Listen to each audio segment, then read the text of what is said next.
AF63 Hindi. Lionel ने थेट्रिस की ओर देखा जिसका मुंह आधा खुला हुआ था। थेट्रिस इस अचानक बदलाव से इतना स्तब्ध था कि उसने अभी अभी जो पानी का घूंट पिया था वह उसके मुंह से टपककर उसकी ठुड्डी से नीचे गिर गया और उसकी कमीज पूरी तरह से भीग गई। लियोनेल का हाथ सांप की तरह आगे की ओर इतनी तेजी से बढ़ रहा था कि थेट्रिस को उसकी गति को समझने का भी मौका नहीं मिला, प्रतिक्रिया करने की तो बात ही छोड़ दीजिए। थेट्रिस गिर पड़ा, उसे ऐसा महसूस हुआ जैसे उसकी पसलियों की हर हड्डी एक साथ टूट गई हो। ऐसा लग रहा था जैसे उसका शरीर दर्द की तीव्रता से पीछे छूट गया हो। समय धीरे धीरे आगे बढ़ा, उसका शरीर पहले दर्द से ऐंठता, फिर रॉकेट की तरह पीछे की ओर उछलता। वह एक मोटे खंभे से टकरा गया जिससे उसकी रीढ़ की हड्डी मुड़ गई। नए विद्यार्थियों के क्वार्टर में फिर से सन्नाटा छा गया। सच कहूं तो पिछले 2 हफ्तों में वे थेट्रिस की आवाज के साथ जीना सीख गए थे। उनके पास अब कोई चारा नहीं था, या तो वे उसे स्वीकार कर लें या वैलिएंट हॉट को पूरी तरह से छोड़ दें। उनमें से किसी की भी हिम्मत नहीं थी कि वे किसी सफेद बेल्ट से सुरक्षित व्यक्ति से निपटें, तो वे थेट्रिस को छूने की हिम्मत कैसे कर सकते थे। जिस स्तंभ से थेट्रिस अभी अभी टकराया था वह सामुदायिक ध्यान कक्ष के आसपास मौजूद कई स्तंभों में से एक था। यह उन कई स्तंभों में से एक था जिनका काम इस क्षेत्र में शक्ति को केंद्रित करने में मदद करना था। हालांकि यह व्यक्तिगत ध्यान कक्षों से कहीं ज्यादा खराब था, लेकिन चूंकि नए छात्र कुछ भी खरीद नहीं सकते थे, इसलिए उनके लिए यही सबसे अच्छा था। ये जानते हुए इसमें कोई आश्चर्य की बात नहीं थी कि वहां बहुत कम लोग मौजूद थे। उनमें से कई लोग थेट्रिस को नजरअंदाज करना सीख गए थे, इसलिए उन्होंने शुरुआती टक्कर नहीं देखी थी। लेकिन उन्होंने अंतिम परिणाम जरूर सुना था। जब उन्होंने उस दिशा की ओर देखा जहां से थेट्रिस उड़कर आई थी, तो उन सभी के दिल की धड़कनें रुक गईं। लियोनेल बिल्कुल भावशून्य था, लेकिन उसके आसपास की ऊर्जाएं मानो उसके लिए गुस्से से उबल रही थीं।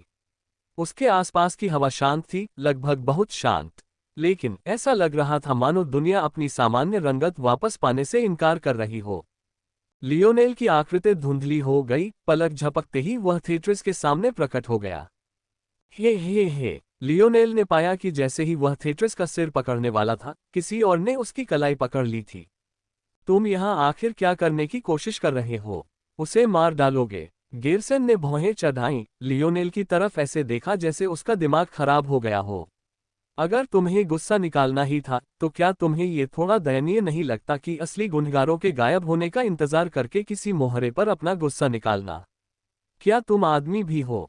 लियोनेल के प्रति गेरसन का तिरस्कार उबल पड़ा। जब उसने उस युवक को देखा तो उसे घृणा हुई। वह नहीं जानता था कि सेल ने उसे अपनी सुरक्षा करने के लिए क्यों कहा था, लेकिन अगर उसे अनुमान लगाना हो तो वही ये कि लियोनेल की पारिवारिक पृष्ठभूमि सरल नहीं थी। लेकिन लियोनेल की पारिवारिक पृष्ठभूमि इतनी मजबूत थी कि सेल उसके आसपास चुपचाप चल सके, फिर भी वह वैलिएंट हॉट में पहुंच गया। खैर, क्या निष्कर्ष स्पष्ट नहीं था। वह अपने बड़े परिवार में जगह बनाने के लिए बहुत दयनीय था, इसलिए वह अपनी प्रतिभा दिखाने के लिए यहाँ आया। लेकिन उसे एहसास हुआ कि वैलिएंट हॉट में गलती से लात मारने के लिए पर्याप्त मात्रा में स्टील प्लेटें थीं। इसका परिणाम ये हुआ कि वह हफ्तों तक अपने छोटे से छात्रावास के कमरे में छिपा रहा और फिर आकर अपने से कहीं अधिक कमजोर किसी व्यक्ति को धमकाता रहा। यदि ये दयनीय नहीं था तो फिर क्या था? ये स्पष्ट था कि कई लोग गेरसन की बातों से सहमत थे। नए छात्र अपने ध्यान केंद्रों में चुप रहे, लेकिन उनमें से अधिकांश सहमत थे। उनकी तिरस्कार भरी निगाहों ने ही माहौल को कई गुना भारी बना दिया था। लेकिन किसी ने यह उम्मीद नहीं की थी कि गेरसन ने अपनी बात पूरी भी नहीं की होगी कि अचानक एक घुटना उसकी ठोड़ी के पास आ गया। हाँ, गेरसन कुछ प्रतिक्रिया भी नहीं दे पाया था कि उसका जबड़ा खड़खड़ा गया, मानो कोई स्टील का डंडा उसके आर पार हो गया हो।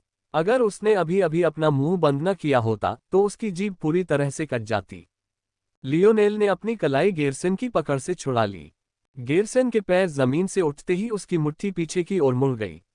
उसकी उंगलियों पर अचानक आग की लपटें भड़क उठीं और वे इतनी सघन हो गईं कि एक ऐसा लाल रंग बन गया जो मानो नर्क के लिए ही बना हो। टकराना। लियोनेल की मुट्ठी गेरसन की छाती से टकराए। गेरसन पीछे की ओर उड़ गया, उसके पीछे धुएं और चटकती लपटों का एक जाल फैल गया। ऐसा लगा जैसे एक क्षण में वह लियोनेल के सामने था, लेकिन अगले ही क्षण वह किसी अन्य खंभे से टकरा गया। उसके होठों से खून बह रहा था। गेरसन जोर जोर से खांसते हुए नीचे गिर गया। हालांकि थेट्रिस के उलट उसने तुरंत होश नहीं खोया। वह जमीन पर गिरा, उसका चेहरा दर्द से तमतमा रहा था, लेकिन उसकी निगाहों के पीछे गुस्से की झलक साफ दिखाई दे रही थी। हाँ, वैलिएंट हॉल के एक सदस्य पर हमला करना। ऐसा लगता है कि आप सचमुच मौत की इच्छा रखते हैं। गिरसन ने अपने शरीर को ऊपर उठाते हुए गुर्राहट की। उसी क्षण उसकी नीली आंखों में बिजली की चमक चमक उठी। वह खड़ा था, उसका शरीर असंभव गति से आगे की ओर बढ़ रहा था। लेकिन लगभग तुरंत ही वह लियोनेल को भूल गया। जब उसने अगली बार उसे देखा तो उसने पाया कि कोई हथेली उसके चेहरे पर कसकर बंद हो रही है। लियोनेल गिरसन के पास आया, उसकी हथेली से गिरसन की नाक चकनाचूर हो गई। उसी क्षण उसकी उंगलियां गिरसन की खोपड़ी पर जम गईं। उसकी पीठ मुड़ गई, उसकी जांघें उभर गईं। टकराना। गिरसन का सिर का पिछला हिस्सा जमीन पर जा लगा। सामुदायिक ध्यान कक्ष की पत्थर की टाइलें टूट गईं और मलबे की बारिश के साथ आसमान में उछल गईं। गिरसन की आंखें पीछे की ओर मुड़ गईं, उनकी सफेद आंखें आसमान की ओर देख रही थीं। लियोनेल खड़ा रहा, उसकी चाल एक समान थी और वह थेट्रिस की ओर वापस जा रहा था। ऐसा लग रहा था जैसे उसने गिरसन से कभी लड़ाई ही नहीं की थी, मानो उसने गिरसन को कभी गंभीरता से ही नहीं लिया था। ठीक इसी तरह पलक झपकते ही वैलिएंट हॉल का एक होनहार युवक, एक प्रतिभाशाली व्यक्ति जो पहले ही श्वेत बेल्ट पर पदोन्नत हो चुका था, पराजित हो गया। लियोनेल थेट्रिस के पास घुटनों के बल बैठ गया और उसने थेट्रिस के बालों को पकड़कर उसे उठाया ताकि उनकी आंखें एक सीध में आ जाएं। थेट्रिस लड़खड़ा रहा था और सिहर रहा था, उसकी चेतना बार बार लुप्त हो रही थी। वो बस गिरकर अपने शरीर के दर्द को भूल जाना चाहता था, लेकिन लियोनेल जितना ज्यादा उसे इधर उधर घुमाता, उसका ये सपना साकार होने की संभावना उतनी ही कम होती जाती। बोलना शुरू करो, वरना मैं तुम्हारी सिरविहीन लाश को इस खंभे से टांग दूंगा। लियोनेल के आसपास की सड़कें मानो खामोश हो गई थीं। एक अकेले युवक का अपने पीछे दो अधमरे युवकों को घसीटते हुए जाना वाकई देखने लायक था, खासकर जब उनमें से एक ने वैलिएंट हॉल का प्रतीक चिन्ह पहना हो। यहां तक कि हीरो पीक भी उस हॉल के सदस्यों के साथ इतनी बेशर्मी से पेश आने की हिम्मत नहीं कर सकता था, जबकि उन्होंने खुद भी कई धूर्त योजनाएं रची थीं। कई लोगों को लियोनेल के चेहरे को वैलिएंट सिटी में चारों ओर चिपकाए गए इनाम के पोस्टरों से मिलाने में ज्यादा समय नहीं लगा। हालांकि वैलिएंट हॉट के सबसे होनहार युवा आमतौर पर अपना ज्यादातर समय अपने पीक्स में प्रशिक्षण कक्षों में बिताते थे, लेकिन शहर लगभग हमेशा संगठन के कमजोर लोगों से भरा रहता था। इसके अलावा कुछ उच्च स्तरीय प्रतिष्ठान भी थे जहां असली प्रतिभाएं अपनी ऊर्जा का संचार करती थीं। हालांकि लियोनेल का लक्ष्य इन उच्च श्रेणी के प्रतिष्ठानों में से एक नहीं, बल्कि एक निम्न श्रेणी का प्रतिष्ठान था जिसे लगभग कोई भी खरीद सकता था। और दुर्भाग्य से गिरसन, जो ऐसी जगह में कभी नहीं पकड़ा जाता, के लिए उसकी हरकतों ने लियोनेल को ये सोचने पर मजबूर कर दिया था कि वह भी इन सब का हिस्सा है, और नतीजा ये हुआ कि उसे शहर से होते हुए इसी प्रतिष्ठान तक घसीटा गया।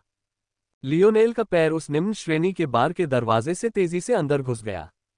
कोई सोच सकता था कि उसे ऐसा करने के लिए अपनी ताकत पर निर्भर रहना पड़ा होगा, लेकिन उसे यकीन था कि अगर वह एक सामान्य इंसान भी होता तो भी वह ये काम उतनी ही आसानी से कर सकता था।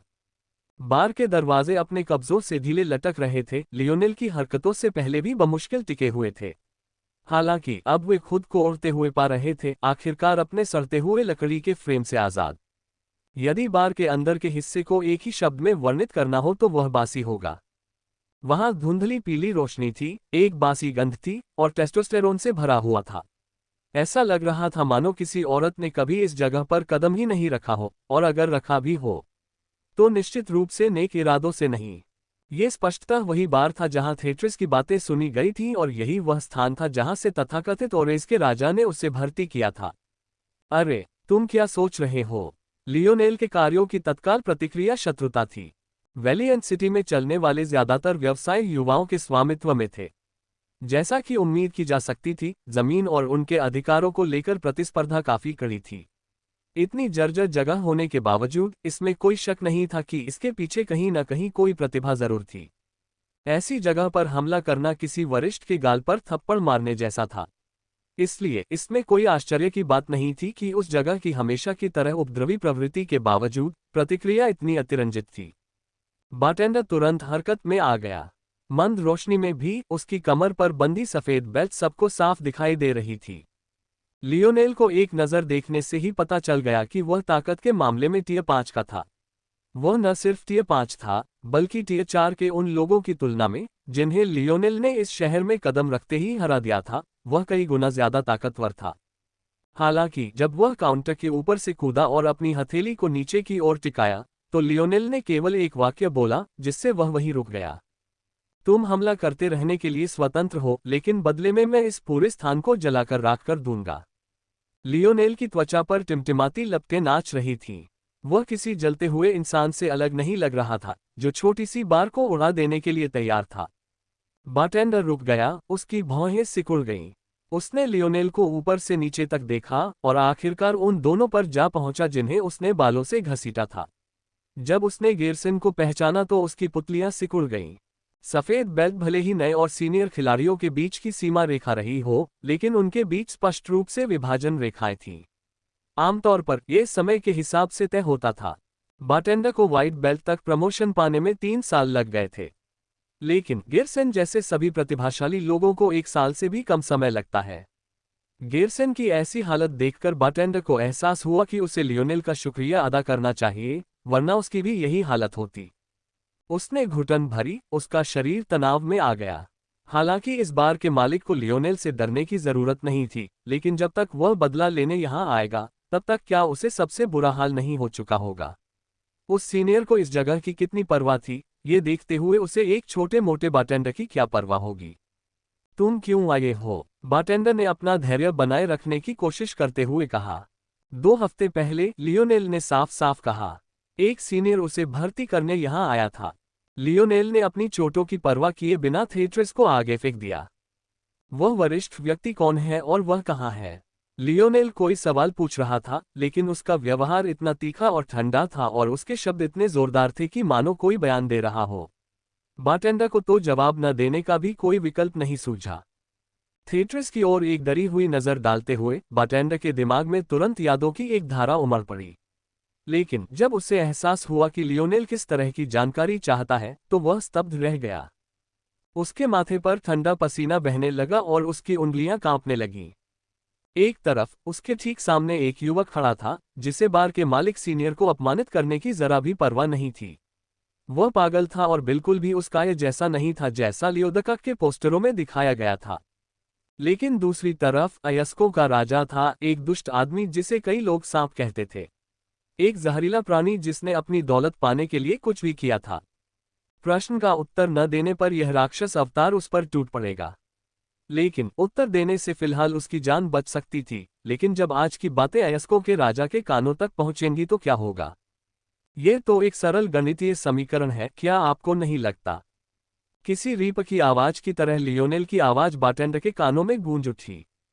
अगर तुम जवाब दोगी तो सिर्फ एक आदमी नाराज होगा, लेकिन अगर तुम जवाब नहीं दोगी तो मैं इस बार को जला दूंगा और तुम्हें पीट पीट कर अधमरा कर दूंगा। इस तरह तुम मुझे और अपने बॉस दोनों को नाराज कर दोगी और आखिरकार मुझे वो बता दोगी जो मैं जानना चाहती हूँ। तो आप क्या चुनते हैं? वैलिएंट हॉट में अयस्क बाजार सबसे ज्यादा मुनाफे वाला था। अगर कोई इसके बारे में सोचे तो यह कोई बहुत ज्यादा आश्चर्यजनक बात नहीं थी। इतने पहाड़ी इलाकों और अनगिनत अयस्कों वाली दुनिया में और क्या मिलने की उम्मीद की जा सकती है। वैलिएंट हॉट खास तौर पर अपने समृद्ध उर्बे अयस्क भंडारों के लिए जाना जाता था। कोई यह सोच सकता है कि यदि एकमात्र श्वेत बेल्टधारी व्यक्ति इस बाजार के इतने बड़े हिस्से पर अपना दावा कर ले, तो वह निश्चित रूप से एक सामान्य व्यक्ति नहीं हो सकता। कोई भी ठीक से नहीं जानता था कि ओरिस के राजा का रहस्य क्या था, लेकिन वे ये जानते थे कि वह एक दुष्ट व्यक्ति था जिसके सामने जाने का साहस बहुत कम लोग करते थे। इतना सब कहने के बाद वैलिएंट सिटी का अयस्क बाजार वैसा नहीं था जैसा कोई उम्मीद करता। वैलिएंट हॉट के युवाओं को कच्चे अयस्क खरीदने की कोई जरूरत नहीं थी। अपने संगठन के कुछ क्राफ्टर गुटों को छोड़कर वैलिएंट हॉट के छात्रों के हाथों में बिक्री शायद ही कभी पहुंचती थी। बल्कि अयस्क बाजार वैलिएंट हॉट के बाहर से आने वाले व्यापारियों के लिए एक आकर्षण का केंद्र था। युवा आमतौर पर ऐसे मिशनों पर जाते थे जिनमें नए अयस्क शिराओं के स्रोतों की खोज से लेकर पहले से मौजूद खदानों की खुदाई तक कुछ भी शामिल हो सकता था। आमतौर पर ये युवा उन गुटों के संरक्षण में होते थे जो इन अयस्कों पर अपना दावा करते थे। इन अयस्क गुटों ने नए अयस्क स्रोतों की खोज के लिए अद्वितीय क्षमताओं वाले युवाओं को नियुक्त किया, जबकि अपने मजबूत सदस्यों को उन शिराओं की रक्षा के लिए तैनात किया जिन पर उनका दावा था। सबसे निचले क्रम के सदस्यों को इन अयस्कों की देखभाल और उन्हें वापस लाने का काम सौंपा गया था। फिर इन अयस्कों को बाजार में लाया जाता और विभिन्न व्यापारिक कंपनियों को थोक में बेचा जाता। वेलिएंट हॉट माउंटेन अपने छात्रों को इन संसाधनों के लिए आपस में लड़ने की इजाजत देकर करों से कुछ पैसा कमाकर संतुष्ट था। इस तरह वे संसाधन और धन दोनों इकट्ठा कर सकते थे और साथ ही अगली पीढ़ी को प्रशिक्षित भी कर सकते थे। इन कारणों से अयस्क बाजार एक साथ लाभ का स्थान और वाणिज्य का युद्ध क्षेत्र बन गया।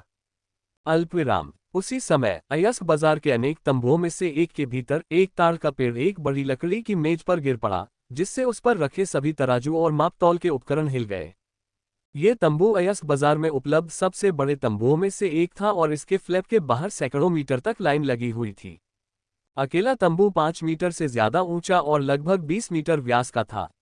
अंदर आगे की तरफ एक बड़ी मोटी लकड़ी की मेज रखी थी, लेकिन पीछे की तरफ ज्यादातर तंबुओं की तरह एक बड़ा कमरा होने के बजाय कई बटे हुए हिस्से लग रहे थे। ये बताना मुश्किल था कि ये भंडारण की जगहें थी या दफ्तर। बहरहाल न तो तंबू के अंदर और न ही बाहर के लोग इस समय इसकी चिंता कर रहे थे। उनका पूरा ध्यान उस हाथापाई पर था जो होने वाली थी। अरे अरे, शांत हो जाओ कायला, अगर तुमने और जोर से मारा तो तुम हमारा कीमती नक्शा नष्ट कर दोगी। लकड़ी की बड़ी मेज के पीछे बैठा एक युवक हंसा और मेज पर फैले जानवर की खाल से बने नक्शे को हल्के से थपथपाया। फिर उतनी ही शांति से उसने गिरे हुए नापने के उपकरण उठा लिए। कायला नामक युवती, जो गुस्से में मेज के पास खड़ी थी, जब उसने ये शब्द सुने तो और अधिक क्रोधित हो गई। कीमत इतनी ज्यादा क्यों है? ये तो सिर्फ 6 महीने पहले की तुलना में 50% ज्यादा है। आप हमसे ये कैसे उम्मीद कर सकते हैं कि हम इसे वहन कर पाएंगे? कायला देखने में बहुत खूबसूरत थी, खासकर जब उसकी छाती इस तरह उभरी हुई होती थी। उसने चश्मा पहना हुआ था जिससे उसकी हरी भरी आंखें छिप नहीं पाती थीं और उसका शरीर सुडौल था। वह निश्चित रूप से कई पुरुष छात्रों की प्रशंसा का विषय थी। बदकिस्मती से उसने अपना ज्यादातर समय एक लैब में बंद रहकर बिताया। अगर कोई उससे प्रेम करना भी चाहे तो लगभग नामुमकिन था। अब भी उसने अपनी वर्दी के ऊपर लैब कोट जैसा कुछ पहना हुआ था, जो उस नज़ारे को कुछ हद तक छिपा रहा था जो वाकई और भी आकर्षक होता। युवक ने अपने कान खुजाए। हम कीमत तय करते हैं, आप खरीदते हैं। अगर आप नहीं खरीदना चाहते तो मत खरीदिए। कैला ने दांत पीस लिए, उसका गुस्सा साफ झलक रहा था। अगर उसने खास दस्ताने न पहने होते तो शायद उसके नाखूनों ने उसकी हथेलियों से खून निकाल दिया होता। क्या शरीयत को लगता है कि ब्लू बेल्ट तक पदोन्नति मिलने के कारण अब वह जो चाहे कर सकता है? युवक धूर्तता से मुस्कुराया। हालांकि उसने कोई मौखिक जवाब नहीं दिया, फिर भी उसका पूरा व्यवहार चीख रहा था, हाँ। और तुम इसके बारे में क्या करोगे? मैं इसे अच्छी तरह याद रखूंगा, निग्मिर। तुम्हारा अयस्कों का राजा गुट मेरे पॉलिश्ड ग्लास गुट से कोई भी शिल्प खरीदने के बारे में भूल सकता है। युवक एक पल के लिए स्तब्ध रह गया, फिर जोर जोर से हंसने लगा। वह इतनी जोर से हंसा कि कोई भी सोच सकता था कि उसने दुनिया का सबसे मजेदार चुटकुला सुन लिया है। वह हौंफने लगा और पानी का एक बड़ा घूंट पीने के बाद ही शांत हो सका। इसके तुरंत बाद, इसके विपरीत, उनकी अभिव्यक्ति अत्यंत ठंडी हो गई। देख रहे हो कितने लोग बाहर हमारे साथ व्यापार करने के लिए इंतजार कर रहे हैं, निग्मीर ने गुर्राते हुए कहा। तुम्हारा दयनीय गुट साल में सिर्फ 2 बार यहाँ आता है, इसलिए तुम्हें अंदाजा भी नहीं है कि पिछले 1 हफ्ते से दाम ऐसे ही हैं। फिर भी क्या तुम उनमें से किसी को भागते हुए देखते हो? आपको लगता है कि आप अपने कमजोर क्राफ्टिंग गुट का इस्तेमाल करके हम पर दबाव बना सकते हैं? आप अपने सर्वश्रेष्ठ प्रदर्शन में भी सबसे अच्छा हथियार क्या दे सकते हैं? टियर 4। यदि मैं पर्याप्त अयस्कों का व्यापार करूं तो मैं अयस्कों के राजा गुट के प्रत्येक कप्तान को सुसज्जित करने के लिए पर्याप्त टियर 7 खजाने पर हाथ रख सकता हूं। तुम अपने आप को क्या समझते हो? काइला ने निग्मिर की नजरों से मिलते हुए उसे घूरा। उसी क्षण उसके बालों को पोनीटेल में बांधे रखने वाला हेयर स्क्रंची मानो जीवित हो उठा, मानो आग की लपटों के साथ नाच रहा हो। लेकिन अंत में उसने हमला न करने का फैसला किया। वह मुंह फेर कर चली गई, उसकी निगाहें क्रोध से भर गईं। ओह, और चूंकि तुम्हें लोगों पर दबाव डालना पसंद है तो इस बारे में क्या ख्याल है? तुम अयस्क बाजार से अयस्क खरीदने के बारे में भूल जाओ, बस।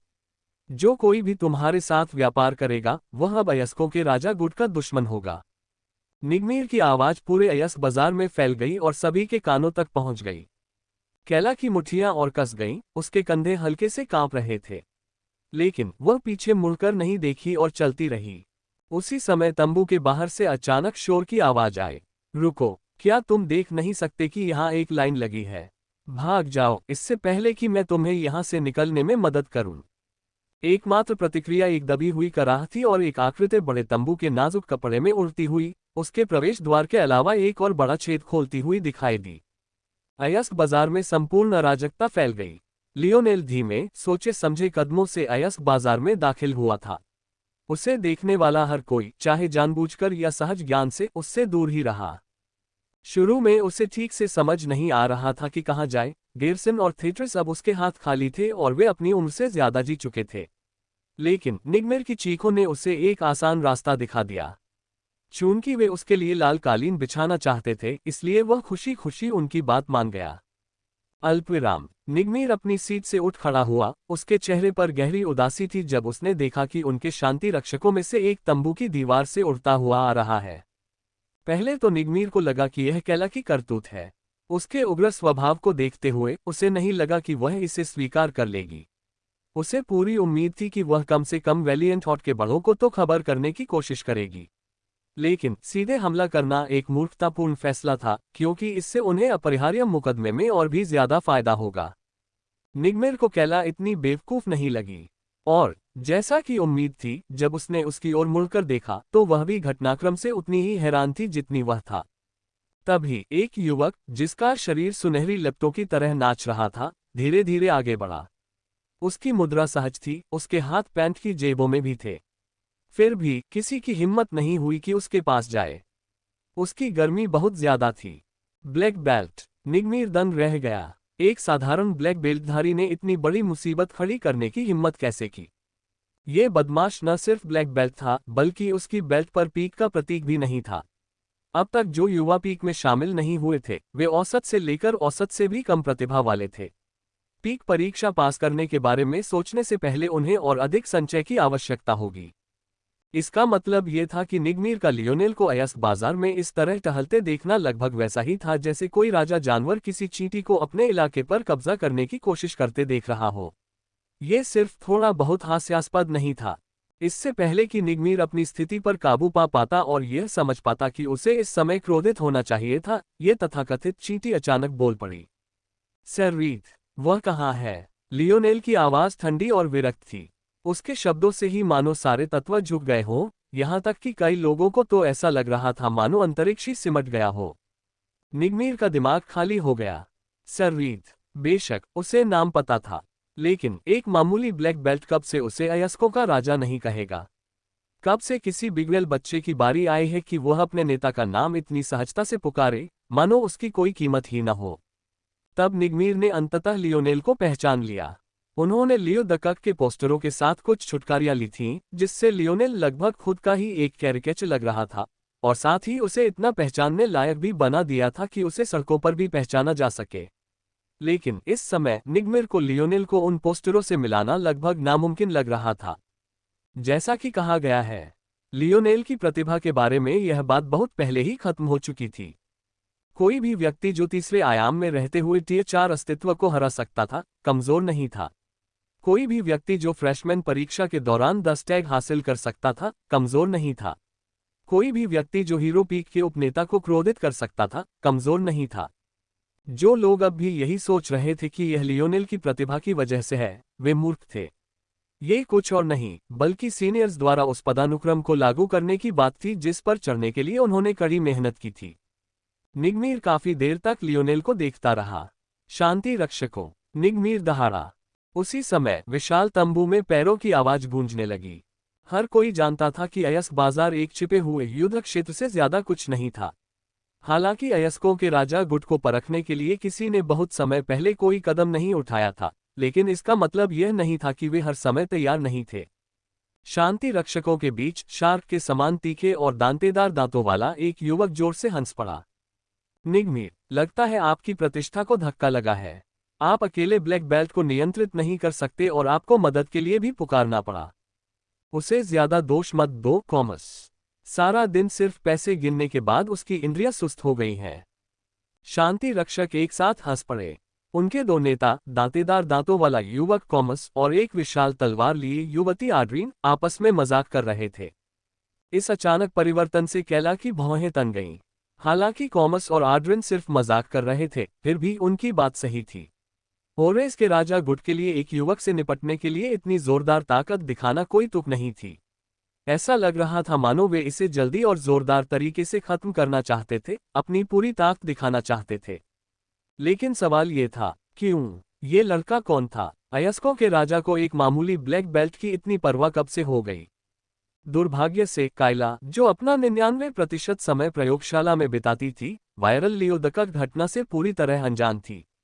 और वह इस बात से भी अनजान थी कि लियोनेल की आज की हरकतों ने पहले ही कितना हंगामा मचा दिया था। यह अच्छा नहीं है। कायला अचानक अपने विचारों से बाहर आई, उसे अचानक स्थिति की गंभीरता का एहसास हुआ। यदि ओरेस के राजा लियोनेल को एक उदाहरण बनाना चाहते थे, तो भले ही उन्होंने उसे नहीं मारा, उसे आधा मार डालने से उन्हें अधिक से अधिक एक हल्की सजा मिल सकती थी, खासकर जब लियोनेल को इस मामले में आक्रामक के रूप में देखा गया था। मामले को बदतर बनाने वाली बात यह है कि हालांकि किंग ऑफ ओरेस में सभी युवा शामिल थे, जो शरीयत के साथ ही शामिल हुए थे, 5 साल से अधिक समय पहले नहीं, उनमें से प्रत्येक 2 साल के भीतर एक सफेद बेल्ट बन गया था और उनमें से सबसे अभिजात वर्ग को नीला बेल्ट बनने से पहले अधिक से अधिक आधे साल की आवश्यकता होगी। अगर सोफोमोर क्लास के सबसे बेहतरीन लोगों को चुनना होता तो वो निश्चित रूप से वही होते। और अब उन सब ने अपने हथियार इस एक लड़के की तरफ मोड़ दिए थे। फिर भी जब कायला की नज़र लियोनेल पर पड़ी तो उसे अचानक ऐसा लगा जैसे वह समय में जम गई हो। वह चुपचाप खड़ा रहा, उसके हाथ जेबों में थे और भावशून्य भाव। बीच बीच में उसकी आंखों में बैंगनी लाल रंग की एक अजीब सी चमक आ जाती, जो फिर अपने मूल हल्के हरे रंग में लौट आती, मानो ये बदलाव शुरू से हुआ ही न हो। उसके चारों ओर हवा अजीब तरह से शांत थी, यहां तक कि उसके दिल की धड़कन भी धीमी हो गई थी। टकराना। लियोनेल के चारों ओर 10 मीटर के दायरे में जमीन तुरंत 1/4 इंच नीचे धंस गई। मानो लियोनेल की पुकार का जवाब दे दिया। उसी क्षण उसके सुडौल धड़ पर कांस्य रूंस जीवंत हो उठे और उसके सिर के चारों ओर प्रकाश का एक प्रभामंडल प्रकट हो गया। लेकिन इस बार कुछ अलग लग रहा था।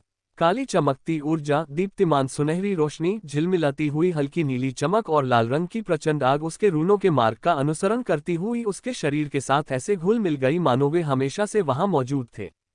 पलक झपकते ही 80% से ज्यादा शांति रक्षक मुंह के बल जमीन पर गिर पड़े और उन्हें गुरुत्वाकर्षण का ऐसा स्तर झेलना पड़ा जिसका उन्होंने पहले कभी अनुभव नहीं किया था।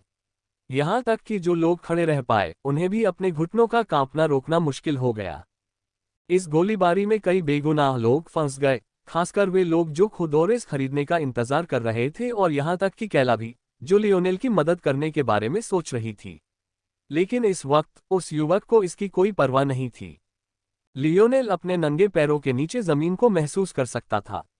खैर, वह हमेशा से ऐसा कर पाता था और ये तब और भी आसान हो गया जब उसने वैलियंट हॉट की वर्दी पहननी शुरू की। लेकिन इस समय ऐसा लग रहा था मानो दुनिया उसकी मुट्ठी में है। वह इसे महसूस कर सकता था। बिना किसी बल कला को बुलाए भी पृथ्वी को नियंत्रित करना उतना ही आसान था जितना कि सोचना। जैसे ही उसने ये सोचा, समूह की ओर असंख्य मिट्टी की जंजीरें निकल पड़ी तथा वहां उपस्थित प्रत्येक शांति रक्षक की ओर बढ़ने लगी। जो जमीन पर थे, उनके पास प्रतिक्रिया करने का भी समय नहीं था। पलक झपकते ही उनके हाथ पैर लिपट गए, उनके चेहरे जमीन में इतनी जोर से धंस गए कि उन्हें सांस लेना भी मुश्किल हो गया। कॉमस, आड्रिन और निग्मिर ने तुरंत प्रतिक्रिया व्यक्त की। पहला और अंतिम व्यक्ति हवा में ऊंची छलांग लगाने लगा, जबकि आड्रिन ने अपनी भारी तलवार नीचे की ओर घुमाई, जिससे उसके नीचे की जमीन टूट गई। सफेद तंबू ढह गया और उसके अंदर जो कुछ भी था वह धूल के गुबार के साथ जमीन पर गिर गया। हालांकि ये तो केवल शुरुआत थी। लियोनेल के पैरों के नीचे मिट्टी का एक स्तंभ बन गया, जो 2 मीटर ऊंचा उठ गया। मानो वह कोई अपनी ही तोपखाना इकाई हो। उसके भीतर से मिट्टी के तीरों की बौछार शुरू हो गई, जो कॉमस और निग्मीर की ओर निशाना साध रही थी, जो दोनों हवा में उछल पड़े थे।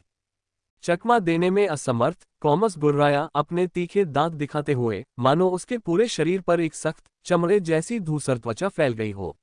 उसकी उंगलियों की हड्डियां उभर आईं, उसकी त्वचा को भेदती हुई सफेद रंग के दस्ताने बन गए जो एक चमकदार परत के साथ झिलमिला रहे थे। उन्होंने आगे की ओर मुक्कों की बौछार कर दी तथा उड़ान के मध्य में अपनी क्षमता से कहीं अधिक शक्ति का प्रदर्शन किया। निग्मीर की प्रतिक्रिया भी धीमी नहीं थी। उसकी पीठ पर हरे भरे पंखों का एक जोड़ा दिखाई दिया और उसका शरीर हवा के तूफान में लिपट गया। एक ही झटके में एक हिंसक उफनते बवंडर ने मिट्टी के तीरों को फाड़ डाला। बैंग बैंग बैंग, कॉमस जमीन पर उतरा और तुरंत लियोनेल पर गोली चला दी। तब तक आड्रेन भी ऐसा ही कर चुकी थी। उसकी गति कॉमस से काफी धीमी थी, लेकिन उनकी टीमवर्क लाजवाब थी। उनकी टाइमिंग इतनी सटीक थी कि वे दोनों एक साथ लियोनेल के खंभे के आधार तक पहुंच गए। लियोनेल मुक्कों की बौछार के साथ फिर से हवा में उछला और लियोनेल ने खंभे को आधा काटने के इरादे से अपनी भारी तलवार घुमाई। निग्मीर हवा में खड़ा था, उसके चारों ओर हवा का एक बवंडर था। उसने अपने हाथ जोड़े, उसके होंठ एक मौन मंत्रोच्चार में हिलने लगे। वह जितने ज्यादा शब्द बोलता, उसके चारों ओर हवाएं उतनी ही तेज होती जा रही थी। समय बीतने के साथ यह अधिक से अधिक घना होता गया तथा भ्रामक हरा रंग लगभग ठोस होता गया। हवा धीरे धीरे एकत्रित हो गई, जिससे उसके चारों ओर एक जीवंत हाथीदांत कवच बन गया। उसका हाथ बाहर की ओर खींच गया, जिससे उसकी हथेली में 4 मीटर से अधिक लंबा हाथीदांत का भाला प्रकट हो गया। जैसे ही वह नीचे की ओर गिरा, आकाश सिसक उठा और डगमगाने लगा। उसकी निगाहें हिंसा के विचारों से झिलमिला उठीं। उस समय कॉमस की मुट्ठी लियोनेल तक पहुंच गई, जबकि उसके स्तंभ का आधार आड्रेन द्वारा काट दिया गया था।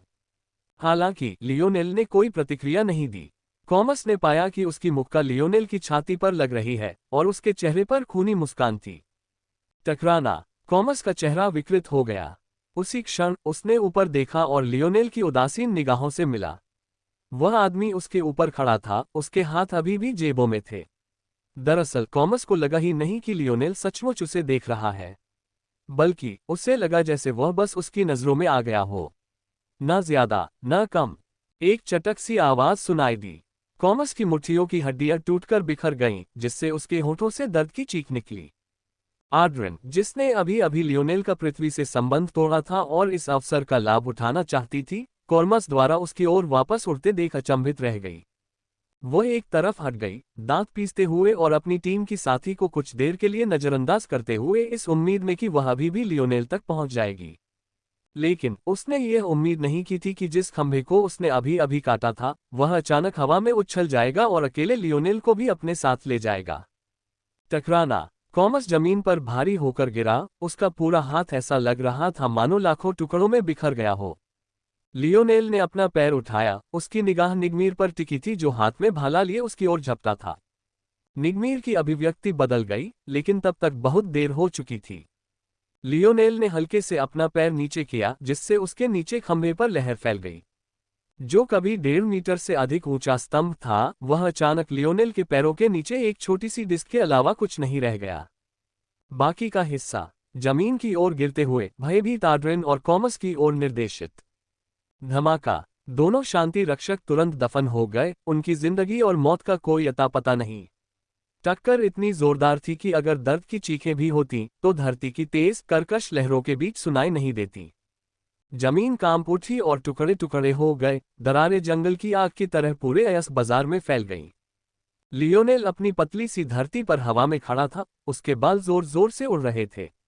उसके चारों ओर बैंगनी रंग का घना कोहरा छाया हुआ था, उसका शरीर मानो अपार शक्ति से लबालब भरा हुआ गा रहा था। लियोनेल के मेटल सिनर्जी लाइनेज फैक्टर और कैमलॉट की जादुई प्रणाली के बीच का तालमेल उसकी उम्मीदों से भी परे था। लेकिन अब ओरेस के राजा गुट को इस आश्चर्य का दंश झेलना पड़ा। निग्मीर अचानक रुक गया, उसका शरीर क्रोध से कांपने लगा और उसके चारों ओर हवा ने भयंकर तूफान खड़ा कर दिया। उसके ऊपर के बादल प्रतिक्रिया करते हुए आसमान में सफेद रंग के भंवर में बदल गए। नए लड़के के लिए तुम में वाकई बहुत हिम्मत है। निग्मीर की आवाज हवा के साथ हर तरफ गूंज रही थी। अगर लियोनेल को ज्यादा पता न होता तो वह सोचता कि उसने अपना ही क्लोन बना लिया है। चूंकि अभी तक किसी ने तुम्हें तुम्हारी जगह नहीं सिखाई है, तो चलो मैं ही सिखा दूं। निग्मीर का 4 मीटर लंबा भाला कांप उठा, हवा का एक तूफान उसकी डंडी के चारों ओर उमड़ पड़ा। एक पल में वह किसी विशाल भाले से अलग नहीं लग रहा था। अगले ही पल वह एक ड्रिल बिट बन गया, जो इतनी तेजी से आसमान को चीरता हुआ जा रहा था कि किसी की भी रीढ़ में ठंडी सिहरन दौड़ जाए। निग्मीर का हाथ मुड़ गया। उसी क्षण घूमती हुई हवा का एक शंकु आकाश में तेजी से चला। उसकी गति असंभव थी और पलक झपकते ही 100 मीटर की दूरी पार कर गई। लियोनेल की निगाहें संकुचित हो गईं, उसके चारों ओर एक गहरी काली शक्ति टिमटिमा रही थी। उसका शरीर गायब हो गया और 1 मीटर दूर पुनः प्रकट हुआ। हवा का एक झोंका आया, जिससे नीचे खड़े व्यापारी तितर-बितर हो गए। वह जमीन को चीरता हुआ, जमीन में बिल बनाता हुआ आगे बढ़ा। उसकी शक्ति इतनी केंद्रित और नियंत्रित थी कि छेद के बाहर एक भी दरार नहीं दिखाई दी। हालांकि ऐसा होने पर भी शंकु कम से कम 10 मीटर जमीन में धंस गया, और अगर निग्मिर की शक्ति खत्म न होती तो शायद वह रुकने का इरादा भी नहीं रखता। लियोनेल ने अपनी बाह की तरफ देखा। उसकी त्वचा पर कई हल्के घाव हो गए थे, जिनमें से कुछ से खून भी निकल रहा था। उसकी नजर जमीन में गड़े हुए होल्ड पर गई, जहां उसे किसी अज्ञात चीज का आभास हुआ। ये जानना जरूरी था कि वैलिएंट हॉट एक 5वें आयाम की दुनिया थी।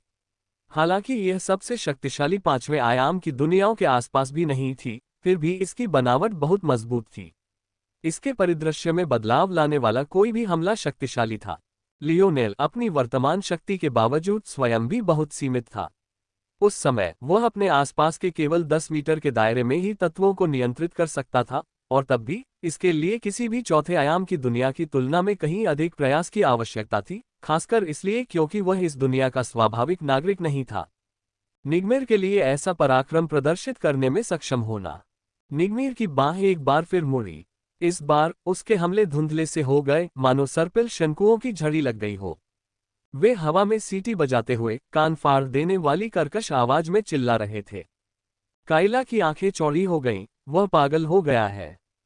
भागो, तुम सब अभी भी यहाँ क्या कर रहे हो? काइला दहाड़ी। व्यापारी, भले ही उनके पास गार्ड न हो, अक्सर आत्मरक्षा की कला में पारंगत होते थे। और जिनके पास गार्ड नहीं थे, उन्होंने निश्चित रूप से बाहरी स्रोतों से सुरक्षा में भारी निवेश किया था। लेकिन आखिरकार वे छोटे मोटे व्यापारी ही थे। असली कुलीन व्यापारी कॉलेज के बच्चों के साथ व्यापार नहीं करते, या यूं कहें कि वे ऐसा करने के लिए लाइन में खड़े नहीं होते। अगर ये मूर्ख भागे नहीं तो कुछ सचमुच मर सकते थे। लियोनेल को अपने गुरुत्वाकर्षण क्षेत्र के अलावा अपने कार्यों में औचित्य का बोध था, लेकिन निग्मिर को इसकी जरा भी परवाह नहीं थी। लियोनेल आसमान में उड़ता रहा। हर बार जब वह फिर से प्रकट होता तो किसी भी दिशा में सिर्फ 1 मीटर ही आगे बढ़ता, लेकिन अपनी गणनात्मक क्षमताओं के बल पर वह इस 1 मीटर का इस्तेमाल ऐसे कर पाता मानो वह उसकी अंतहीन जीवन रेखा हो, और निग्मिर के हमलों से लगभग अभ्यास के बाद भी आसानी से आगे बढ़ता रहता। हालांकि निग्मिर को इसकी जरा भी परवाह नहीं थी। उसके चेहरे पर एक क्रूर भाव उभर रहा था। आसपास की हवा और भी ज्यादा अस्थिर होती जा रही थी। मौत के हर बढ़ते शंकु के साथ स्थिति और भी बदतर होती जा रही थी। युद्ध क्षेत्र के बाहर एक भयंकर तूफान उठ रहा था। अगर कोई सामान्य इंसान ऐसी स्थिति में होता तो उसके लिए चलना फिरना भी असंभव हो जाता। तंबू उड़ गए, धूल के बादल छा गए, यहां तक कि आंखें खुली रखना भी असंभव कार्य हो गया। हवा का अंदाज, तूफान का स्वर्ग, निग्मिर की आवाज आसमान में गूंज उठी। काइला के चेहरे के भाव बदल गए। यह पागल आदमी एक नए छात्र पर स्टाइल का इस्तेमाल कर रहा है।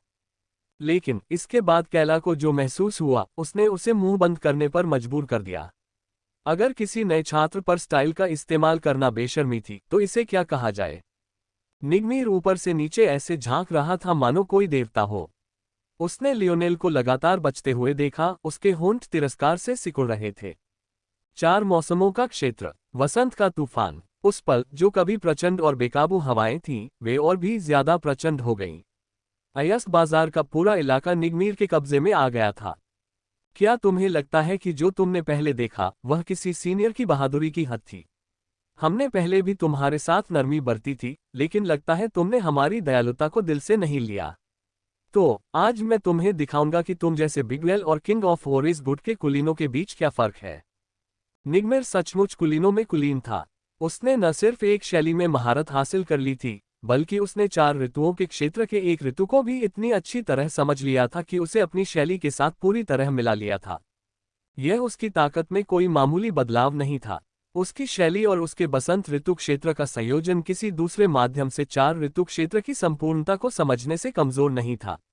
अगर वह किसी दूसरे ऋतु क्षेत्र में महारत हासिल कर लेता जो उसकी शैली के साथ पूरी तरह से मेल खाता हो, तो वह उस व्यक्ति की बराबरी भी कर सकता था जिसने 1 या 2 ऋतुओं को स्वयं समझ लिया हो। ऊपर बादलों ने निग्मिर की पुकार पर प्रतिक्रिया व्यक्त की। हवा में बसंत की खुशबू छा गई। गीली घास की लगभग धातु जैसी गंध इंद्रियों पर आघात कर रही थी। निग्मीर ने अपनी बाहें आसमान की ओर उठाई, मानो अपनी ही शान में डूबा हुआ हो। हवा का तूफान और भी तेज होता जा रहा था। हरी भ्रामक हवा के झोंके आसमान में कोड़ों की तरह बरस रहे थे। निग्मीर ने एक बार फिर अपनी आंखें खोली। उसका शरीर शक्ति से भरपूर था। फिर वह आगे की ओर फट पड़ा। हवा के गड़गड़ाते हुए संकेंद्रित वृत्तों ने उसके मार्ग को रोशन कर दिया और उसे आगे की ओर गति प्रदान की। खेल का समय समाप्त हो गया। लियोनेल ने निग्मीर को आगे बढ़ते देखा। बाकी सबको ऐसा लग रहा था मानो ये असल में टेलीपोर्टेशन हो।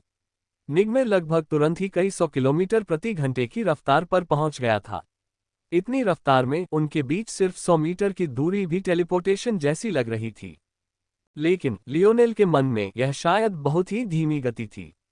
ऐसा इसलिए नहीं था क्योंकि लियोनेल तेज था। दरअसल निग्मीर अपनी गति के हिसाब से शायद उससे भी तेज था, जब तक कि उसने अपने 4 सीजन्स दायरे का इस्तेमाल अपनी स्पीड ब्रांच लाइनेज फैक्टर को बढ़ाने के लिए नहीं किया।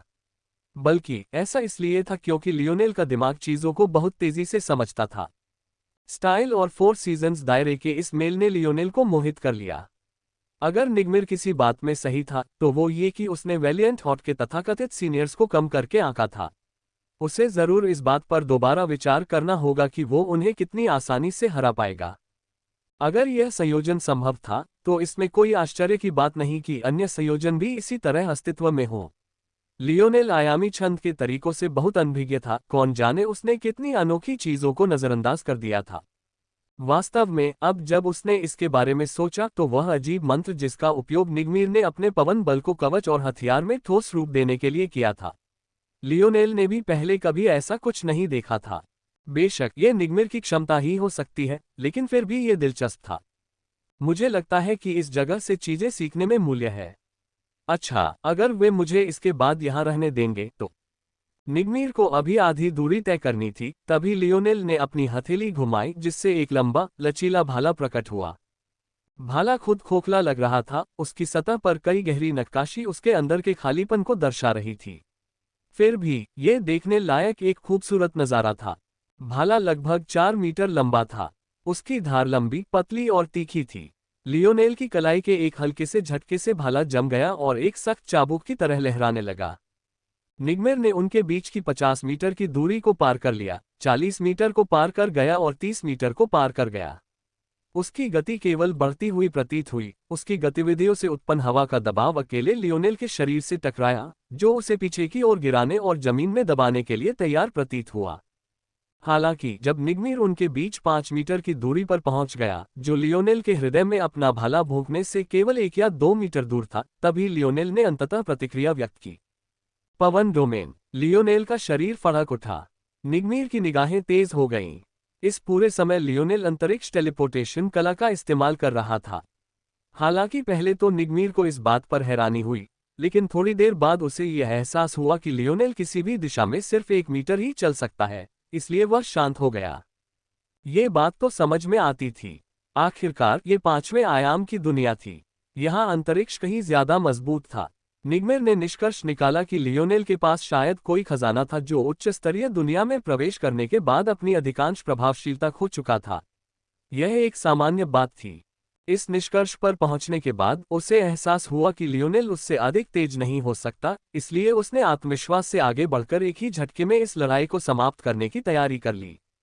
लेकिन उस समय लियोनेल ने अपनी गति से कम गति नहीं दिखाई।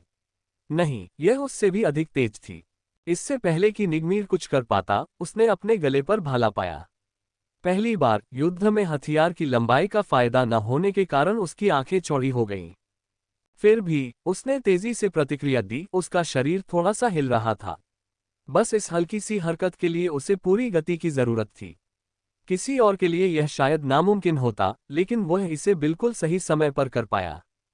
भाला मेरे डंडे से छूकर निकल जाना चाहिए। मैं इस मौके का फायदा उठाकर हमला कर सकता हूं। निग्मीर को अपने कवच की सुरक्षा पर पूरा भरोसा था।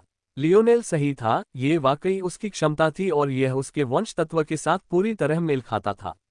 कौन क्या था और उनका आपस में क्या संबंध था, ये बात निग्मीर कभी नहीं बता पाता। हालांकि निग्मीर को यह उम्मीद नहीं थी कि लियोनेल के भाले की धार उसके कवच को पूरी तरह से चीर देगी, उसके कंधे को चीर देगी और उसके वायु कवच के एक हिस्से को चकनाचूर कर देगी। क्या? निग्मीर लड़खड़ा गया और अपनी योजना के अनुसार भाले से जवाबी हमला किया। लेकिन पहले ही हमला कर देने के बावजूद लियोनेल फिर से तेज हो गया। लियोनेल का भाला किसी जहरीले सांप की तरह उछल पड़ा। उसकी दोनों भुजाएं उसकी भाला को अत्यंत सटीकता और अविश्वसनीय गति से नियंत्रित कर रही थीं। निग्मीर घबरा गया और जल्द ही उसने पाया कि वह लगातार रास्ता रोक रहा है। उसे यह एहसास भी नहीं हुआ कि लियोनेल अब जमीन के एक टुकड़े के सहारे हवा में नहीं उठ रहा था। लियोनेल की गति और तेज होती जा रही थी। हर बार ऐसा लग रहा था जैसे निग्मीर के कवच का एक और टुकड़ा टूट रहा हो और उसके लांस का एक और टुकड़ा छिन रहा हो। लियोनेल की उदासीन निगाहें उसकी आत्मा को कचोट रही थीं। निग्मीर समझ नहीं पा रहा था कि क्या हो रहा है। उसका दिमाग उस समय की घटनाओं को समझ ही नहीं पा रहा था।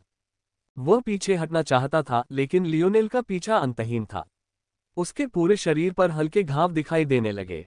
कुछ ही देर में उसका कवच पूरी तरह से गायब हो गया, फिर भी लियोनेल की गति बढ़ती ही जा रही थी। निग्मीर का भाला भारी लगने लगा, मानो वह उसके हाथ से उड़कर आकाश में वापस जाना चाहता हो। तभी निग्मीर को एहसास हुआ कि क्या हो रहा है। हवा, उसका तूफानी स्वर्ग, अब उसके नियंत्रण में नहीं था। निग्मीर की नज़र लियोनेल के भाले पर पड़ी, लेकिन अब वह उसी हरे रंग की शक्ति से घूम रहा था जिस पर निग्मीर शुरू से ही निर्भर था।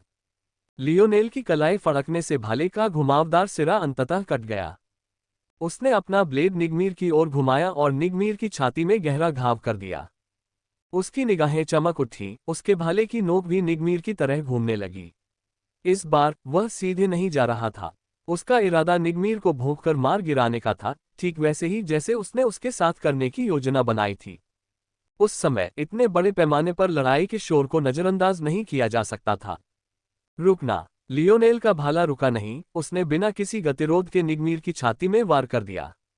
निग्मीर स्तब्ध होकर नीचे देखने लगा, उसे समझ नहीं आ रहा था कि अभी क्या हुआ था। हालांकि उसे लग रहा था कि लियोनेल ने बड़ी चतुराई से उसके सभी जरूरी बिंदुओं को टाल दिया था, फिर भी उसके अंदर जो दर्द था वह बनावटी नहीं था। क्या यही तो उसने लियोनेल के साथ करने की योजना नहीं बनाई थी? आखिर वो कैसे दूसरी तरफ पहुंच गया? आखिर हो क्या रहा था? निग्मीर की ताकत खत्म हो गई, उसे लगा जैसे हवा में खड़ा रहना नामुमकिन है। लेकिन जैसे ही वह जमीन पर गिरना चाहता था, उसने खुद को लियोनेल के भाले के दूसरे सिरे पर फंसा पाया। लचीले भाले की गति के साथ उसका शरीर झुकता और लड़खड़ाता रहा, लेकिन वह कभी इतना नीचे नहीं गिरा कि फिसलकर गिर जाए। लियोनेल की निगाह नीचे की ओर गई तो उसने देखा कि वैलिएंट हॉल के सदस्यों का एक दस्ता आगे बढ़ रहा है, जिसका नेतृत्व कोई और नहीं बल्कि सेल ही कर रहा था। नरसंहार को देखकर सेल को लगा जैसे उसका सिर फट जाएगा। लेकिन निग्मीर की हालत देखकर और उससे भी बदतर लियोनेल की बेपरवाही देखकर उसे लगा कि यह दुनिया वाकई बहुत झूठी है।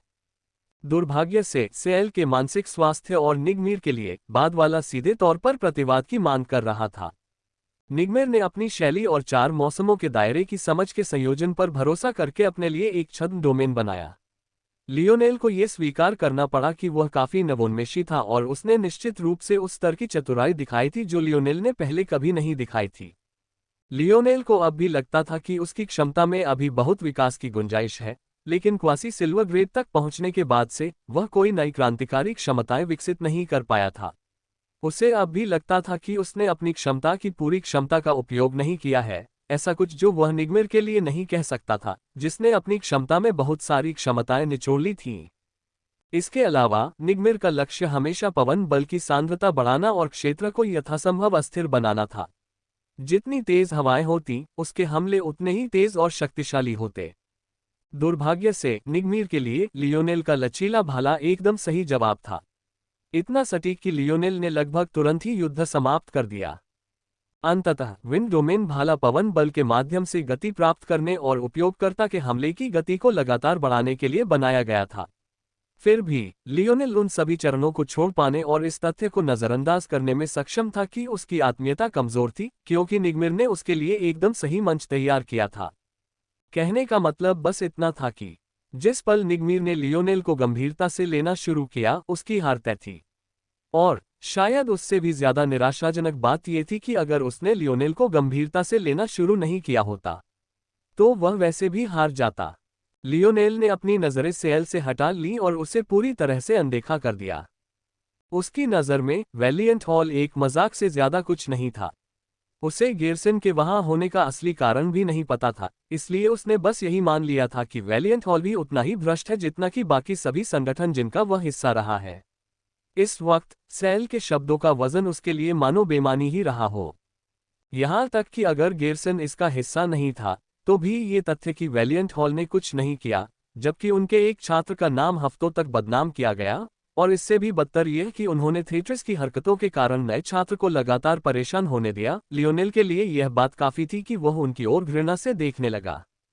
इस तरह की दुनिया में जहां संगठन सोचते हैं कि अपने युवाओं को प्रशिक्षित करने का सबसे अच्छा तरीका उन्हें एक दूसरे के खिलाफ कुत्ते बिल्ली के माहौल में खड़ा करना है, इससे लियोनेल को बहुत बुरा लगा। लियोनेल की उपेक्षा भरी नजर देखकर सेल स्तब्ध रह गई। अगर उसकी नजरों में साफ तौर पर छिपी निराशा न होती, तो उसे लगता कि लियोनेल फिर से किसी ऊंचे घराने के आम नौजवान मालिक जैसा व्यवहार कर रहा है। निराशा, ये भावना क्यों थी? सररीत कहाँ है? लियोनेल ने अपनी कलाई मोड़ते हुए ठंडे स्वर में पूछा। इस घटना से निगमीर, जो लगभग बेहोश होने ही वाला था, सिहर उठा। उसके शरीर में दर्द दौड़ गया, उसकी मांसपेशियां अकड़ने लगीं और उसकी सांसें छोटी छोटी और तेज हो गईं। कोई कल्पना भी नहीं कर सकता कि पहले से ही लगभग जानलेवा घाव के अलावा किसी और चीज के बिना अपने शरीर का भार उठाने में कितना जोर लगता होगा। निगमीर जोर से खांसने लगा, उसके होठों से खून टपक रहा था। अब उसकी आंखों में एक छिपा हुआ डर साफ दिखाई दे रहा था। उसे लग रहा था कि अगर उसने सचमुच कुछ न कहा तो उसकी जान चली जाएगी। हाँ, वह यहाँ नहीं है, वह यहाँ नहीं है, वह कहाँ है? लियोनेल ने भी उतनी ही ठंडी आवाज में पूछा। मुझे नहीं मालूम, निगमीर फिर खांसने लगा, लेकिन दया दिखाने की बजाय लियोनेल ने अपनी कलाई घुमा ली। निगमीर का चेहरा पीला पड़ गया। हालांकि पतली धार उसके आर पार हो चुकी थी, फिर भी भाले की भुजा पर अनगिनत आकृतियां बनी हुई थीं। अगर उसके अंदर एक चिकना खंभा भी घूम रहा होता, तो भी उसे बेहिसाब दर्द होता। ऐसे खंभे की तो बात ही छोड़िए जिसके किनारे उसके नाजुक अंदरूनी अंगों में फंस सकते थे। उद्धरण चिन्ह ... मैं सचमुच नहीं जानता, मैं सचमुच नहीं जानता। अंत में निगमीर लगभग विनती करने लगा, लेकिन लियोनेल ने बार बार अपनी कलाई धीरे धीरे घुमाना बंद नहीं किया। मुझे सचमुच नहीं पता। यह नीति है कि हमें यह न बताया जाए कि वह किस खदान पर जा रहा है। ये सुनने के बाद ही लियोनेल ने अंततः निगमीर को अपने भाले से छूटने दिया और यह भी नहीं देखा कि वह जमीन की ओर तेजी से जा रहा है। जैसे ही सेल ने निगमीर को चीखते हुए सुना, वह अचानक जाग गई।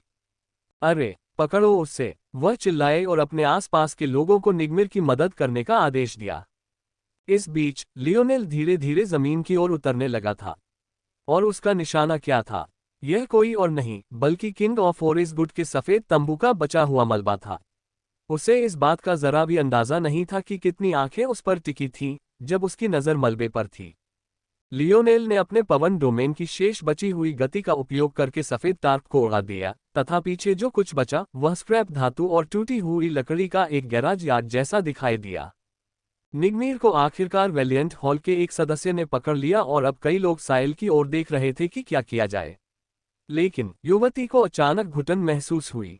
वह गेरसन के साथ हुई घटना की रिपोर्ट लेकर यहां आई थी, लेकिन जांच पड़ताल के बाद एक ऐसा मामला सामने आया जिससे निपटने का उसे कोई अंदाजा नहीं था, खासकर जब लियोनेल भी इसमें शामिल था। बात और भी बदतर ये थी कि जहां उसकी और वैलियंट हॉल की प्रतिष्ठा दांव पर लगी थी, वहीं लियोनेल ने उनसे पूरी तरह मुंह मोड़ लिया था, मानो उनकी नजर में कोई कीमत ही न हो। सेल ने दांत पीसते हुए कहा, दूसरों की मदद करो। वैलियंट हॉल के दस्ते के सदस्य असमंजस से उसकी ओर देखने लगे। क्या वे सचमुच इस बदमाश को नहीं पकड़ रहे थे? यहाँ क्या हो रहा है?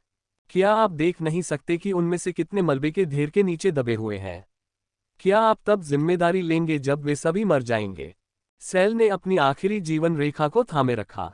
तभी आसपास के लोगों को याद आया कि कॉमस और आड्रिन धरती के एक खंभे के नीचे दफन हो गए थे। उनके जीवन और मृत्यु के बारे में कुछ भी पता नहीं था। वे लगभग भूल ही गए थे कि यह मामला कितना भयावह हो सकता है। लियोनेल को वो मिल गया जिसकी उसे तलाश थी और उसने एक जानवर की खाल का नक्शा निकाला। उसने पहले भी फ्लैप के खुले हिस्से से देखा था। जाहिर है, ये सब तब हुआ था जब उसने एक शांति रक्षक को उड़ा दिया था। लेकिन लियोनेल की याददाश्त के साथ उसे बस उस पल की ही जरूरत थी। उसने अपने हाथों से नक्शा फैलाया और उसे गौर से देखा। जैसी कि उम्मीद थी, उस पर कई खदानें चिन्हित थीं। अयस्कों के राजा गुट के इलाके उनके प्रतिद्वंद्वियों सहित सभी चिन्हित थे। बेशक लियोनेल जानता था कि इस नक्शे पर सबसे कीमती खदानें बिल्कुल भी चिन्हित नहीं थीं। शरीयत की सावधानी इस बात से जाहिर होती थी कि उसने किसी को यह नहीं बताया कि वह किस खदान की ओर जा रहा है। फिर भी अकेले यहाँ 20 से ज्यादा खदानें चिन्हित थीं। लियोनेल ने एक नज़र में ही नक्शा याद कर लिया और फिर उसे जलाकर राख कर दिया। होरेस के राजा गुट को इसकी जरूरत थी या नहीं, किसे परवाह थी। जब वह ये काम कर चुका तो लियोनेल ने उंगली हिलाई। उसी समय अयस्कों का एक बड़ा हिस्सा ऊपर की ओर उछल पड़ा। एक नज़र में ही लियोनेल समझ गया कि ये सब उसकी अंतरिक्षीय अंगूठी में नहीं समाएगा, जिसका आकार इस दुनिया में आने के बाद से काफी छोटा हो गया है, और उसे इस तरह इधर उधर ले जाना उसके लिए बिल्कुल भी सुविधाजनक नहीं होगा। दुर्भाग्य से लियोनेल आईना के साथ खंडित घन छोड़कर चला गया था, और चूंकि उसने इस सब पर कोई प्रतिक्रिया नहीं दी थी, इसलिए पूरी संभावना है कि वह भी सिर झुकाकर प्रशिक्षण ले रही होगी, ठीक वैसे ही जैसे लियोनेल पिछले आधे महीने से कर रहा था।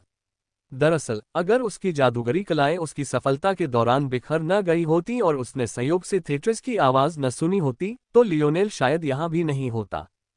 लियोनेल अपने लिए रखे हुए कुछ स्नोग्लोब इस्तेमाल कर सकता था अगर उसे जरूरत पड़े, लेकिन उसने एक पल सोचने के बाद कुछ अलग करने का फैसला किया। लियोनेल की नजरें बदल गईं और वह काइला पर जा टिकी। तुम्हें ये चाहिए? काइला चौंकी। मैं। लियोनेल का हाथ आगे बढ़ा।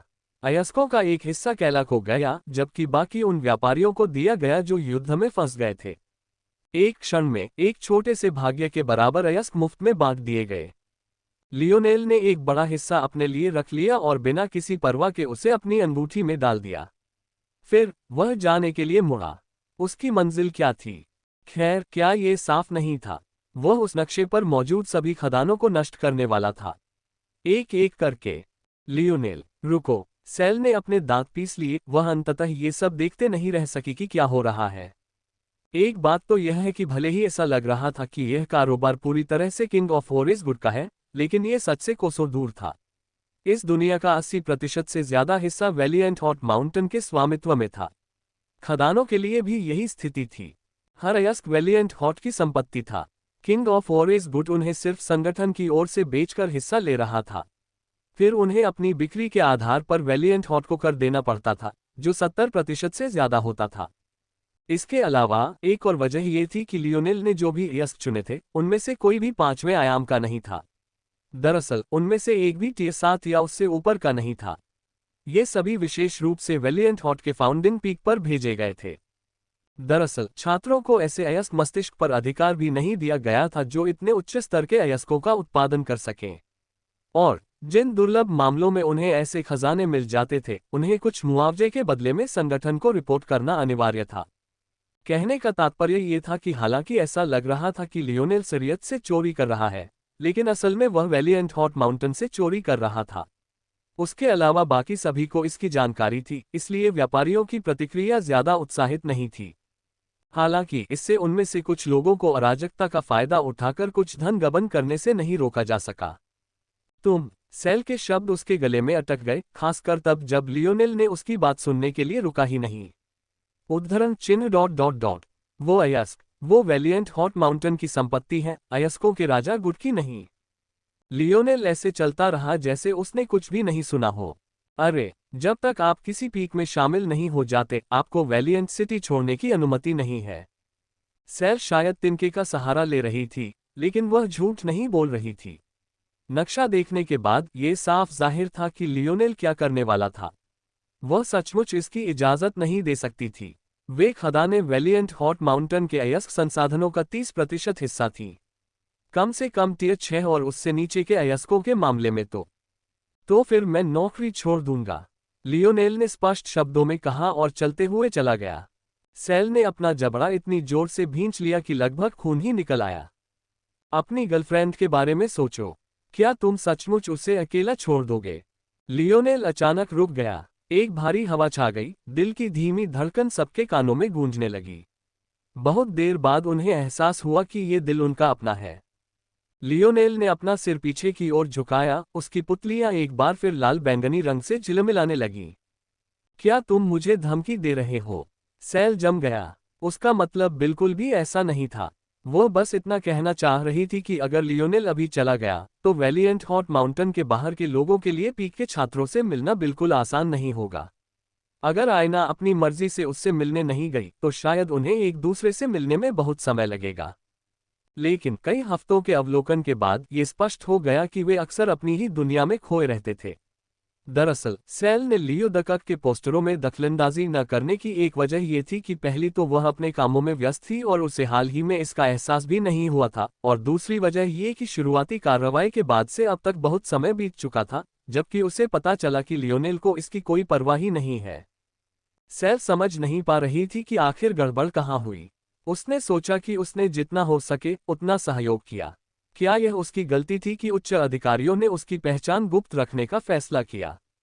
क्या यह उसकी गलती थी कि एफेस्ट को लगा कि उसका अधिकार छीन लिया गया है? क्या यह उसकी गलती थी कि लियोनेल ने हीरो पीक को इतना अपमानित किया कि पीक के वे लोग भी, जैसे कि सारियत, जो पहले इसमें शामिल नहीं थे, इसमें शामिल हो गए? इनमें से कोई भी बात उसकी गलती नहीं थी। वह एक ऐसी स्थिति से निपटने की कोशिश कर रही थी जो हर गुजरते दिन के साथ और भी ज्यादा अस्थिर होती जा रही थी। सेल के चेहरे पर अभिव्यक्ति देखकर लियोनेल ने अंततः भौहें सिकोड़ लीं। वह सेल की ताकत जानता था। उसने इसे खुद अनुभव किया था। अगर वह पहले से ही 5वें आयाम में नहीं थी तो वह बहुत करीब थी। ये समझने के लिए बस उसकी कमर पर बंधी बैंगनी बेल्ट को देखना था। लियोनेल ने ऐसा कई बार देखा था। जब इस स्तर की ताकत वाले लोग कोई काम करते थे तो आमतौर पर उसका तर्क से कोई लेना देना नहीं होता था। जरा एक पल के लिए एफेस्ट की बात लीजिए। क्या सच में लियोनेल की प्रतिभा की कमी की वजह से ऐसा हुआ था? बिल्कुल नहीं, ऐसा कभी नहीं हुआ। एक बार फिर, जो भी ऐसा सोचता था वह एक नासमझ मूर्ख से ज्यादा कुछ नहीं था। उस दिन वास्तव में क्या हुआ था? अगर गौर से देखा जाए तो एफेस्ट्स ने लियोनेल का अपमान भी नहीं किया था, बल्कि उसने उन 4 युवकों का अपमान किया था जो पहाड़ी दर्रे पर चढ़ने में नाकाम रहे और लियोनेल की उपेक्षा की। लियोनेल तो उसके रडार पर भी नहीं था। कोई सोच सकता है कि यह कम आंकने का एक रूप था, लेकिन यह अहंकार का वह स्तर था जो आत्ममुग्धता से भी आगे निकल गया था। लियोनेल कौन था जो सिर्फ वहां खड़े होकर सबका ध्यान खींचने का हकदार था? जहां तक एफेस्ट्स की बात है, लियोनेल एक ऐसा इंसान था जिसने पहाड़ी दर्रे की चुनौती स्वीकार नहीं की थी। जब तक उसने यह नहीं बताया कि आयना ही एकमात्र छात्रा होगी जिसे वे स्वीकार करेंगे, और फिर उसने इस बात पर उसे चुनौती दी, तब तक वह क्रोधित नहीं हुआ। एक बार फिर, शुरू से आखिर तक इसका लियोनेल की प्रतिभा से कोई लेना देना नहीं था। अगर बात उस पर होती तो जैसे ही उसने उन 3 फ्लोर स्वीपरों को हराया होता, उसे दाखिला मिल जाता। यह अधिकार के अलावा और कुछ नहीं था। लेकिन यही सब कुछ था जिसने सेल की प्रतिक्रिया देखकर लियोनेल के आभामंडल को अचानक से फीका कर दिया। उसे लगा जैसे वह कुछ भूल रहा है, मानो इस पहेली का एक बड़ा टुकड़ा उसके सामने मंडरा रहा हो, पर वह उसे पकड़ नहीं पा रहा हो। सेल गुस्से में नहीं दिख रही थी, और न ही ऐसा लग रहा था कि वो अपने गुस्से को जरा भी दबा रही थी। लियोनेल की समझ के मुताबिक वो जरूर समझ जाता। नहीं, उसने बस देखा। पराजित। इतना शक्तिशाली व्यक्ति पराजित क्यों महसूस करेगा? अगर वह उसे धमकी देने ही वाली थी तो अब पीछे क्यों हटेगी? उसे तो लगना चाहिए था कि वह उसे अपनी एक उंगली तले कुचलने लायक ताकतवर है। और सच कहूं तो लियोनेल को यकीन नहीं था कि उसका ऐसा सोचना गलत होगा। अगर उसे सेल या उसके स्तर के किसी और से लड़ना था तो उसे पूरी ताकत लगानी होगी। उसे न सिर्फ अपने दिव्य कवच का इस्तेमाल करना होगा, बल्कि उसका अर्धरजत भाला भी निष्क्रिय नहीं रह सकता था। उसने उसे इतनी हिम्मत से चुनौती इसलिए दी क्योंकि उसने किसी को भी आयना के बारे में बुरा भला कहने या उसे धमकाने की इजाजत नहीं दी थी। उसे इस बात की परवाह नहीं थी कि वह 6ठे आयाम की राक्षसी भी थी, वह उसके सामने जो चाहे कह नहीं सकती थी। लेकिन उस पल लियोनेल भी उतनी ही उलझन में थी जितनी पहले सेल थी जब उसने उसके चेहरे पर निराशा देखी थी। दोनों में से कोई भी एक दूसरे को समझ नहीं पा रहा था। और जैसा कि किस्मत में लिखा था, लियोनेल को भी सेल की पिछली उलझन का अंदाजा हो गया था। बस बात यह थी कि वह एक लड़ाई में उलझा हुआ था और उसके पास सेल के लिए समय नहीं था, इसलिए उसने इस पर ध्यान नहीं दिया था। लियोनेल की भौहें और भी कस गईं। गलतफहमी, लेकिन गलतफहमी कहाँ और क्यों? लियोनेल के दिमाग में बिजली सी कौंध गई और उसकी यादें घूमती रहीं। शायद कोई और इस गलतफहमी को यूं ही जारी रहने देता। दरअसल शायद लियोनेल को इस अलगाव का एहसास पहले सिर्फ इसलिए हुआ क्योंकि उसने अपनी भावनाओं को अपने फैसलों पर हावी होने दिया था। अगर उसने अपने गुस्से को खुद पर हावी नहीं होने दिया होता तो उन 3 हीरोपीक विशेषज्ञों को पेड़ पर चढ़ाने के बाद सेल की हरकतें उसे सचेत करने के लिए काफी होती। उद्धरण। इसका मूल, मेरी प्रतिभा का मूल्यांकन। लियोनेल की निगाहें चमक उठीं। ये सही था। जैसे ही उसकी प्रतिभा का मूल्यांकन हुआ, सेल ने उसके साथ अजीब व्यवहार करना शुरू कर दिया। लेकिन वो महीनों बाद आयना को फिर से देखकर इतना खुश था, अगर कैमलॉट में उसने जो अनुभव किया था उसे मिलाकर 1 साल से भी ज्यादा, कि उसे किसी और चीज की परवाह करने का मन ही नहीं हुआ। हालांकि इन सब बातों से